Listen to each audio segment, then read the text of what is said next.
Hi everyone, in front of me I've got LENOVO Tab K11E, and let me share with you how to check the IMEI number of this device.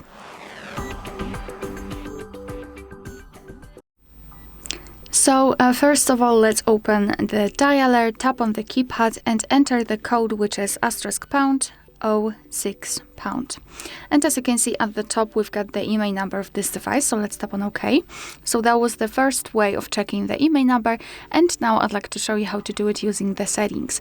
So just tap on the settings. Here in this left section, we have to scroll all the way down to find About Tablet, and now scroll down to find Status. And as you can see right here, we've got the IMEI number of this device.